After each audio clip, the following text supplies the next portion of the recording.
Hello students, welcome back. Cell biology के इस lecture में हम मियोसिस का बचा हुआ पार्ट डिस्कस करने वाले हैं। ठीक है, तो हम स्टार्ट करते हैं। पहले दो सब फेजेज क्लियर कर चुके हैं हम प्रोफेज फर्स्ट के, क्लियर है। अब हम बात करते हैं थर्ड सब phase of prophase first. Third सब फेज कौन सा है? थर्ड सब फेज है पैकाइटिन। पैकाइटिन सब फेज, क्लियर है। पैकाइटिन सब फेज में क्या होता है? तो देखो, पैकाइटिन सब फेज लॉन्गेस्ट फेज है, लॉन्गेस्ट सब फेज है, लॉन्गेस्ट सब phase of prophase first. Prophase first का सबसे लंबा सब फेज है, क्लियर है। सबसे ज़्यादा टाइम यही लगता है। रीजन इसका, क्योंकि यहाँ रिकम्बिनेशन होती है, रिकम्बिनेशन या फिर कहो तो क्रॉसिंग ओवर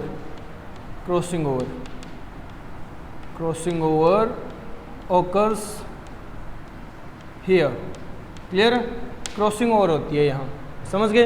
अब देखो नेक्स्ट, क्रॉसिंग ओवर या रिकम्बिनेशन होती क्या है ये समझते हैं। ठीक है, क्रॉसिंग ओवर या रिकम्बिनेशन क्या होती है? तो देखो हम पॉइंट बनाएंगे, रिकम्बिनेशन या क्रॉसिंग ओवर। रिकम्बिनेशन कह लो या फिर क्रॉसिंग ओवर कह लो, अब देखो क्या होता है। ये प्रोसेस है जिसमें जेनेटिक मटेरियल का एक्सचेंज होगा। ठीक है, इट इज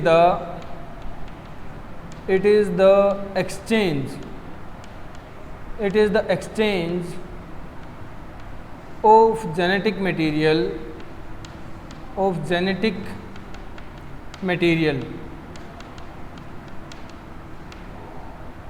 यानी जेनेटिक मटेरियल कह लो या फिर डीएनए कह लो, ठीक है, या फिर तुम लोग कहो जीन का एक्सचेंज होगा।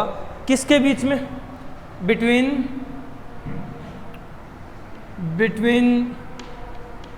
The non sister chromatid,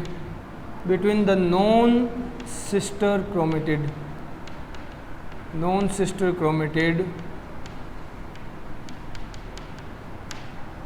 chromatid of homologous chromosomes.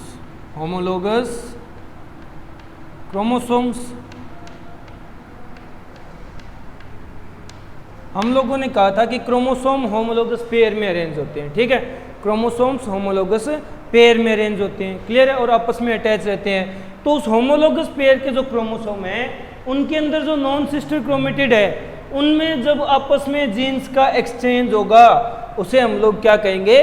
Crossing over या रिकम्बिनेशन कहेंगे। देखो समझने की कोशिश करना क्या होता है। ये एक क्रोमोसोम है होमोलोगस पेयर का, क्लियर है। होमोलोगस पेयर का एक क्रोमोसोम है। ये थोड़ी सी बड़ी बन गई आर्म,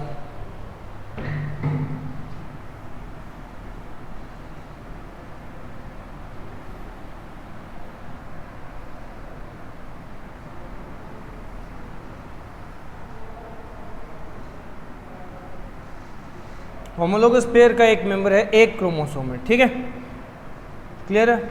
ये इसका स्ट्रक्चर है। मैं थोड़ा सा अलग से दिखाने के लिए ऐसा स्ट्रक्चर बना रहा हूँ, ठीक है, ताकि क्रोमोसोम अलग से नज़र आ जाए, तुम लोग डिफ्रेंशिएट कर पाओ क्रोमोसोम को, समझ गए। तो ये क्रोमोसोम है, एक क्रोमोसोम, ये हो गया। अब ये जेनेटिक मटेरियल एक्सचेंज करेगा दूसरे क्रोमोसोम के साथ, ठीक है, होमोलोगस पेयर के दूसरे क्रोमोसोम के साथ। ये दूसरा क्रोमोसोम है,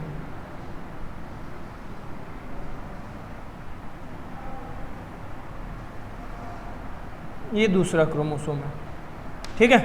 अब दोनों क्रोमोसोम अटैच है, होमोलोगस पेयर है, ये और ये सिस्टर क्रोमेटिड है, ये और ये सिस्टर क्रोमेटिड है, कल हम क्लियर कर चुके हैं। जबकि ये और ये दोनों नॉन सिस्टर क्रोमेटिड्स हैं, ये दोनों नॉन सिस्टर क्रोमेटिड्स हैं। अब इनके बीच में जेनेटिक मटेरियल का एक्सचेंज होना है, ठीक है। इन नॉन सिस्टर क्रोमेटिड्स में जेनेटिक मटेरियल का एक्सचेंज होना है, समझ गए, और वो होगा एंजाइम्स की हेल्प से, ठीक है। तो हम लोग क्या कह सकते हैं, रिकम्बिनेशन एक एंजाइम मेडिएटेड प्रोसेस है। अब इसको समझने के लिए इसका रिजल्ट निकालो। क्रॉसिंग ओवर होगा तो इसका रिजल्ट क्या बन जाएगा, इसका रिजल्ट क्या बनेगा, देखो तुम लोग समझने की कोशिश करना। इसका रिजल्ट बनेगा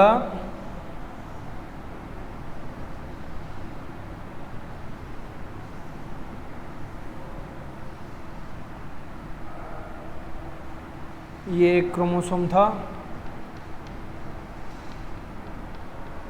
क्लियर है।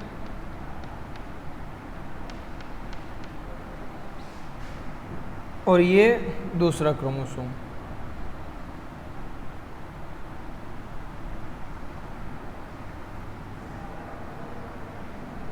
ये दूसरा क्रोमोसोम है।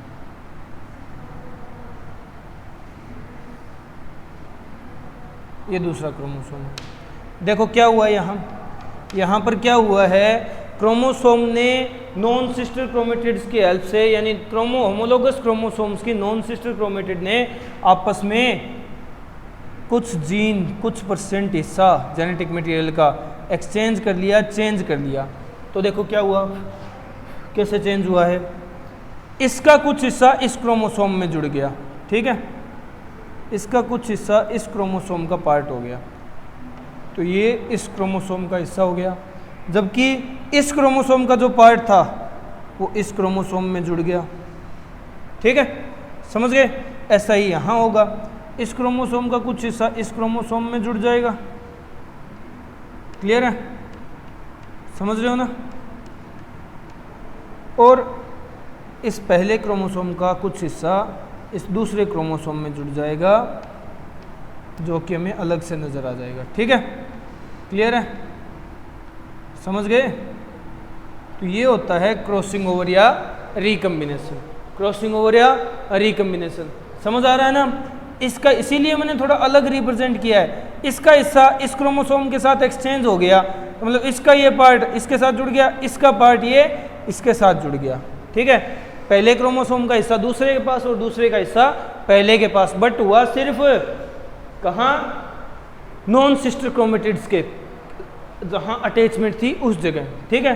तो इस जगह को, ठीक है, जहाँ रिकम्बिनेशन हो रहा है, अब इस जगह को जहाँ रिकम्बिनेशन हो रहा है, समझना, मैं दोबारा बना रहा हूँ यही डायग्राम, देखो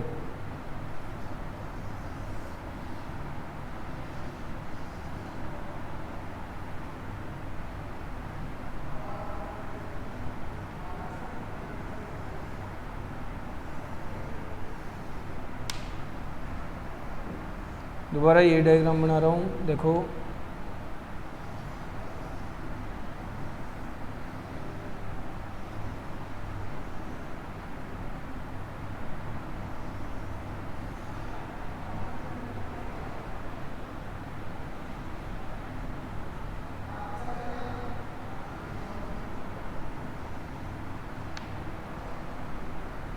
दोबारा बनाने का रीज़न ये है ताकि तुम लोगों को अच्छे से समझ आ जाए। मैं इस डायग्राम में कन्फ्यूज़न क्रिएट नहीं करना चाहता था, इसलिए यहाँ समझ लो। देखो क्या होता है, जो हिस्सा एक्सचेंज हुआ है, जेनेटिक मटेरियल का जो पार्ट एक्सचेंज हुआ है,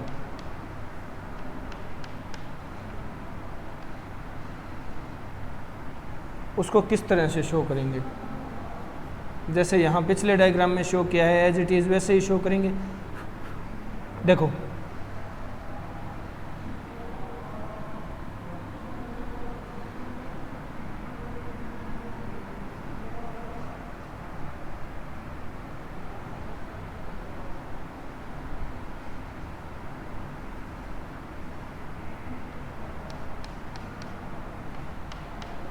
बट यहाँ जिस जगह एक्सचेंज हुआ है ना, जो ये पोजीशन बनी है एक्सचेंज होने की, ठीक है, ये जो पोजीशन है यहाँ, इस पोजीशन को क्या कहते हैं, इस पोजीशन को कहते हैं रिकम्बिनेशन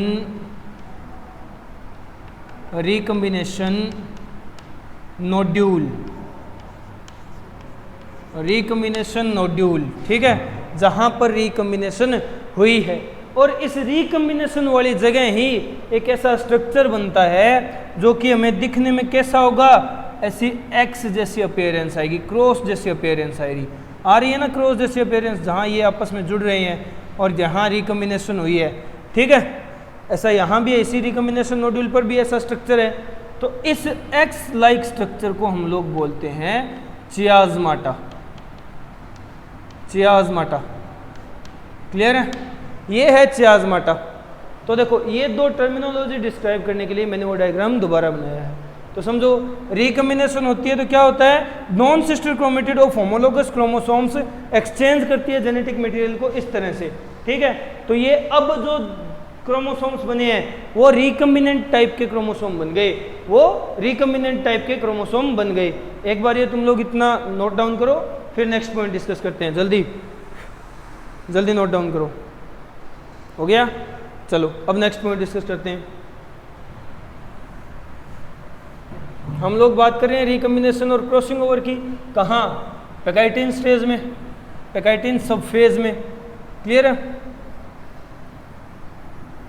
तो रिकम्बिनेशन या क्रॉसिंग ओवर क्या होता है, जेनेटिक मटेरियल का exchange between non sister chromatid of homologous chromosome. Next point जो रिकम्बिनेशन या क्रॉसिंग ओवर है,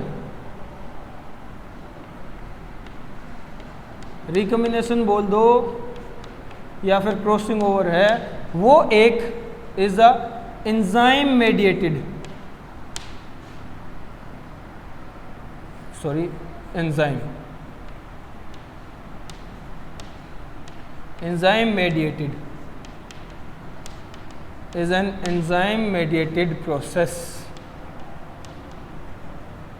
इसमें काफ़ी सारे एंजाइम यूज़ होते हैं, जैसे रिकम्बिनेज एंजाइम हो गया, रिकम्बिनेज एंजाइम हो गया,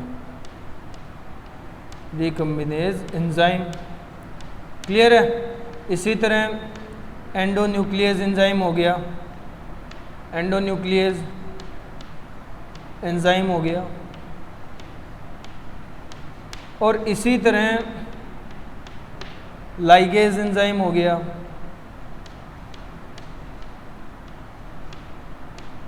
क्लियर है। तो रिकम्बिनेज एंजाइम कोई एक पर्टिकुलर एंजाइम नहीं है, एक कैटेगरी है एंजाइम्स की जो रिकम्बिनेशन में हेल्प करती है। हम लोगों ने इसे एक पॉइंट बना के लिख लिया, तो ये एक कैटेगरी है, ठीक है।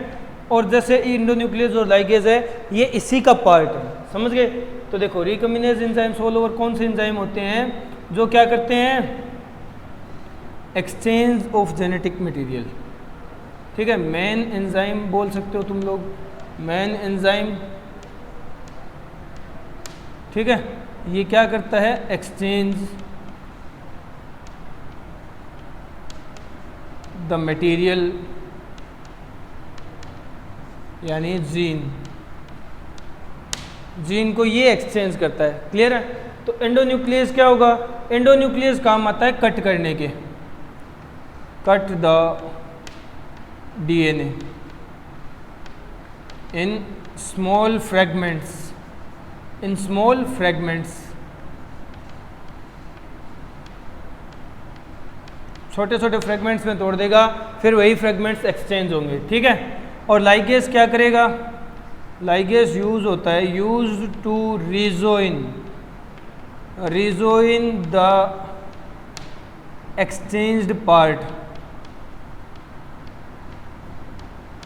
Exchange part of DNA. जो पार्ट एक्सचेंज हो गया उसको क्रोमोसोम के साथ वापस जोड़ना भी तो पड़ेगा, ठीक है ना। तो वहाँ काम आता है एंजाइम लाइगेज, और ये एक हाईली एंजाइम मेडिएटेड प्रोसेस है। और ये बताया किसने था, ये बताया किसने था, explained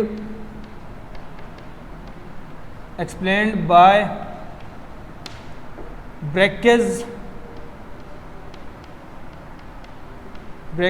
and reunion, breakage and reunion नाम से पता चल रहा है ना, ब्रेकेज रीयूनियन क्या होता है, रीयूनियन थ्योरी। ये हम लोग जेनेटिक्स में पढ़ते हैं, ब्रेकेज रीयूनियन थ्योरी, यही थ्योरी है, यही जेनेटिक्स में भी पढ़ी जाती है एज इट इज़, ठीक है। कि जो रिकम्बिनेशन एक एंजाइम मेडिएटेड प्रोसेस है, ये किसके द्वारा दी गई थी, गिवन बाय डार्लिंग डार्लिंगटन, सोचो मत ज़्यादा, डार्लिंगटन एंड होटा,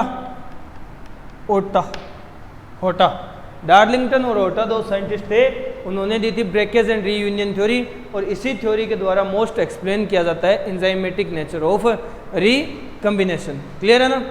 तो ये रिकम्बिनेशन होती है, ये रिकम्बिनेशन होती है जहाँ जेनेटिक मटेरियल का एक्सचेंज होगा किस किस के बीच में, between non sister chromatid of homologous chromosome, homologous pair के दोनों क्रोमोसोम्स के बीच में जेनेटिक मटेरियल का एक्सचेंज होता है।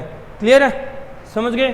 तो ये रिकम्बिनेशन है, और यहाँ पे काइटिन स्टेज कंप्लीट होता है, यहाँ पे काइटिन स्टेज कंप्लीट होता है। पॉज करो, नोट डाउन कर लो, फिर हम नेक्स्ट सब फेज पे आते हैं, नेक्स्ट सब फेज डिस्कस करते हैं। हो गया? चलो,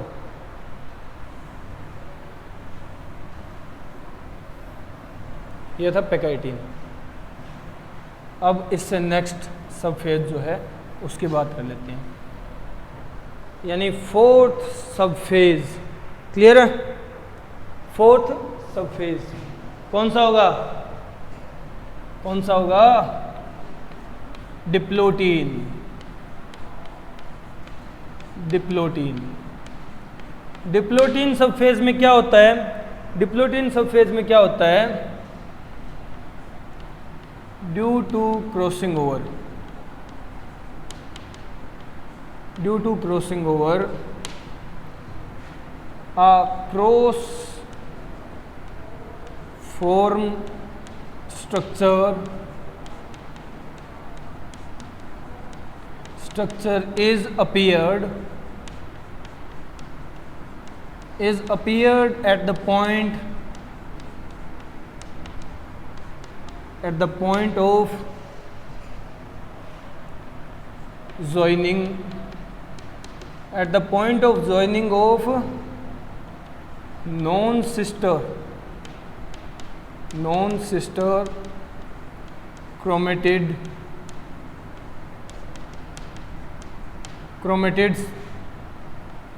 of homologous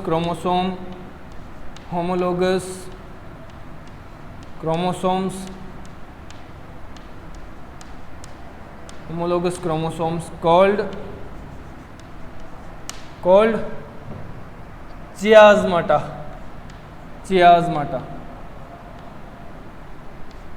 क्लियर है?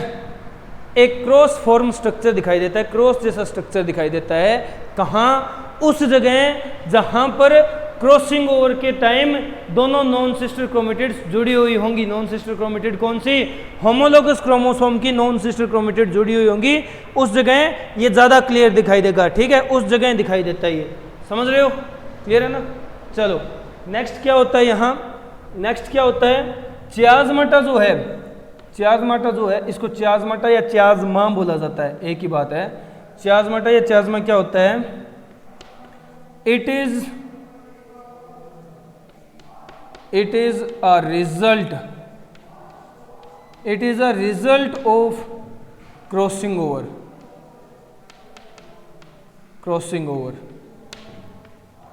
not a cause।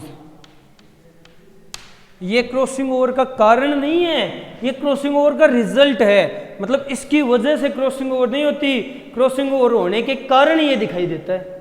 समझ रहे हो ना? डिफरेंस है दोनों टर्म्स में। क्रॉसिंग ओवर इसकी वजह से नहीं होती, क्रॉसिंग ओवर की वजह से ये दिखाई देता है, क्रॉसिंग ओवर होने की वजह से ये बनता है, दिखाई देता है। ठीक है? It is not a cause of crossing over, but it is a result of crossing over. Clear है? समझ गए? नेक्स्ट पॉइंट, चियाज़्मा या चियाज़्माटा is more clearly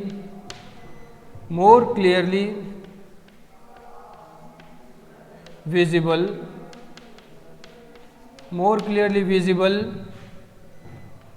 when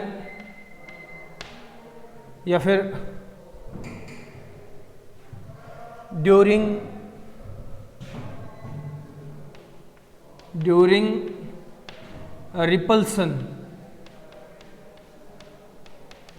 repulsion of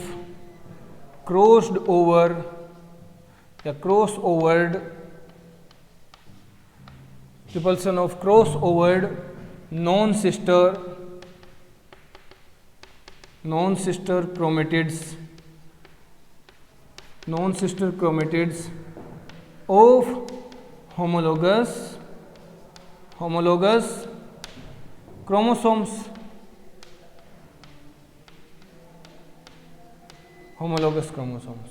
तो देखो क्या होता है, अगर मैं कहूँ या कोई पूछे कि ये चियाज़्माटा या चियाज़्मा सबसे ज़्यादा मोर क्लियरली कहाँ दिखाई देगा, तो चियाज़्माटा या चियाज़्मा मोर क्लियरली दिखाई देता है कब, जब ये दोनों non sister chromatid homologous chromosomes की दोनों नॉन सिस्टर क्रोमेटिड एक दूसरे को रिपेल कर रही हो, इनके अंदर जब रिपल्सन होता है उस टाइम ये चियाज़्मा स्ट्रक्चर जो है क्रॉस लाइक स्ट्रक्चर है, ये मोर क्लियरली सीन होता है, ठीक है, मोर क्लियरली दिखाई देता है। समझ गए? क्लियर है ना? चलो अब नेक्स्ट पॉइंट, ये जो डिप्लोटिन स्टेज है,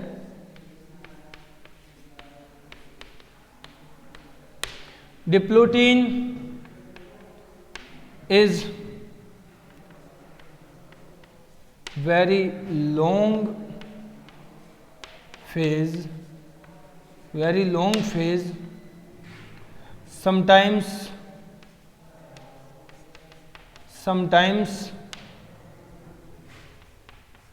it may extended from few months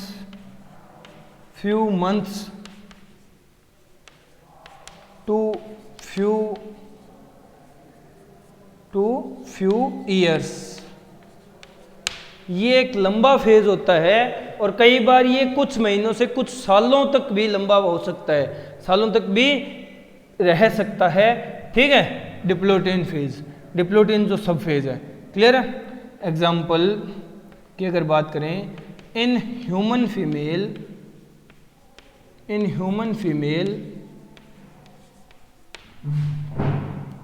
it can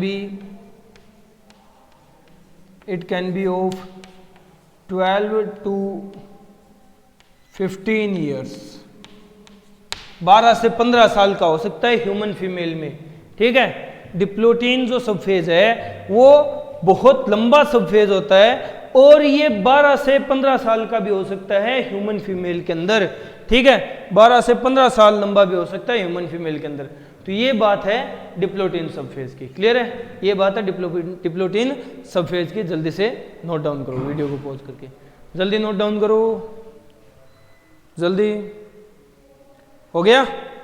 चलो अब नेक्स्ट पॉइंट डिस्कस करते हैं। नेक्स्ट सब phase, fifth and last sub phase of prophase first of meiosis first, clear है।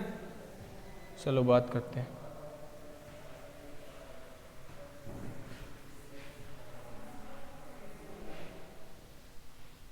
देखो फिफ्थ और लास्ट सब फेज क्या होगा, ठीक है। फिफ्थ और लास्ट सब फेज क्या होगा, ये होता है डायकाइनेसिस, क्लियर है। डायकाइनेसिस सब फेज क्या है, ये लास्ट सब फेज है किसका, प्रोफेज फर्स्ट का, ठीक है। Last sub phase of prophase first, last sub phase of prophase first, prophase first का लास्ट सब फेज है ये, क्लियर है। समझ गए, समझ रहे हो ना। इस फेज में क्या होता है, इस फेज में क्या होता है, during this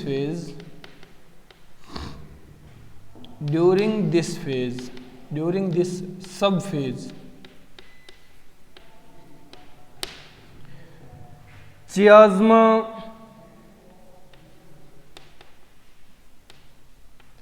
chiasma moves toward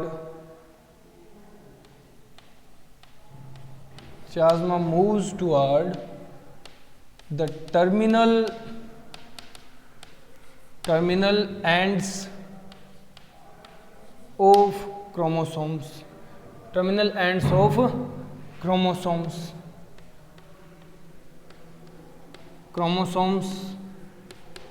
in a zip like manner,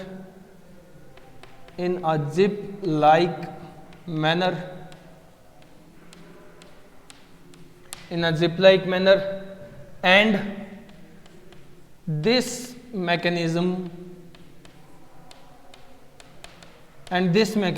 is called terminalization.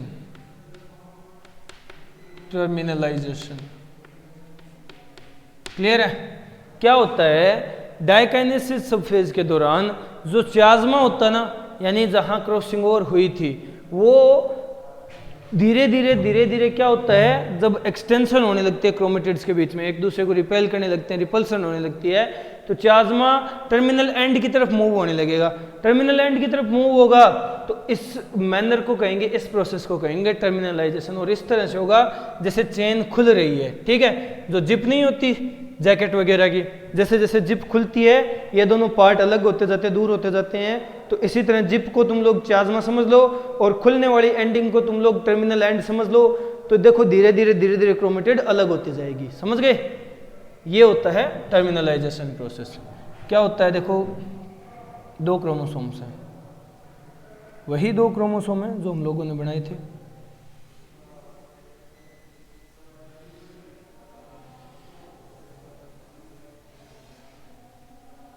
अभी तो ये बहुत नज़दीक है, ठीक है,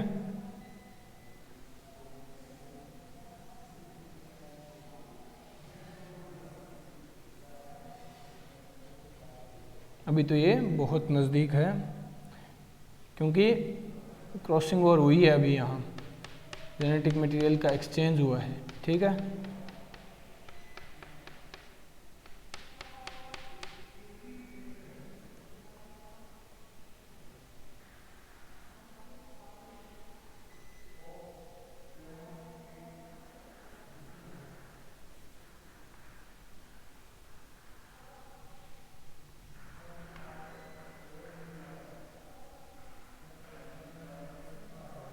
यहाँ अभी क्रॉसिंग ओवर हुई है, ठीक है।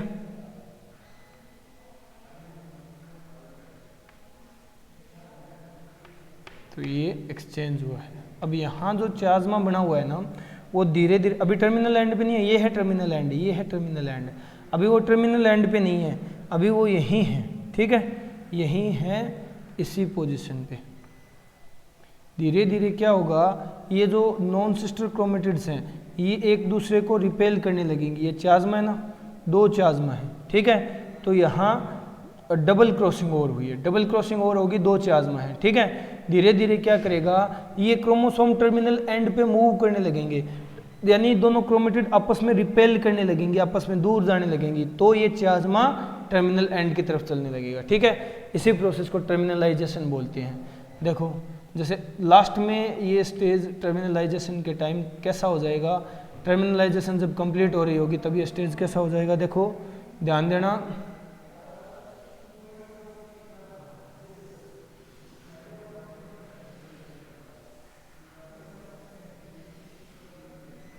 इस तरह से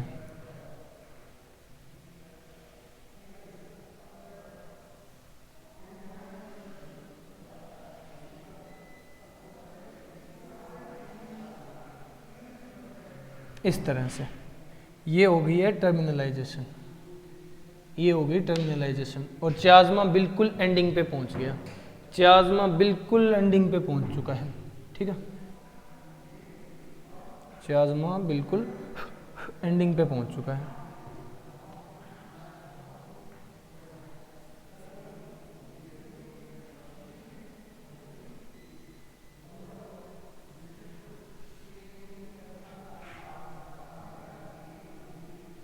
ये है एंडिंग वाला पोर्शन,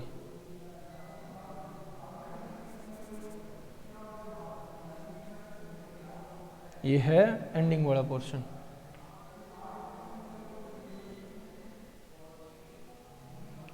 चाज़मा बिल्कुल एंडिंग वाले हिस्से पे पहुंच गया।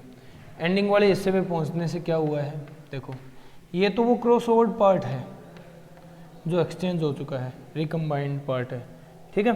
अब यहाँ टर्मिनल एंड पे पहुँच गया चियाज़्मा, बट दोनों क्रोमोसोम के क्रोमेटिड्स अलग नहीं होते, अलग नहीं होते हैं, रहते अटैच्ड ही हैं, अलग नहीं होते, बट चियाज़्मा जहाँ यहाँ था, इस स्टेज पे था, वो टर्मिनल एंड पे पहुँच चुका है। क्लियर है?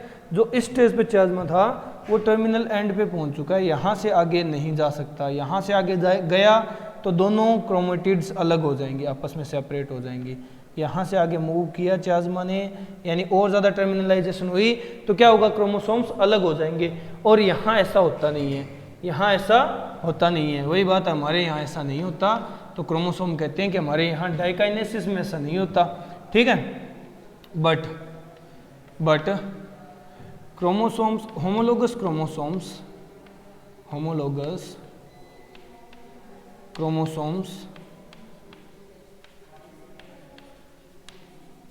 do not separate, they remains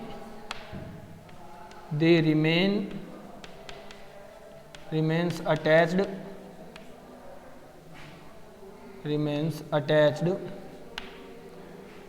by terminal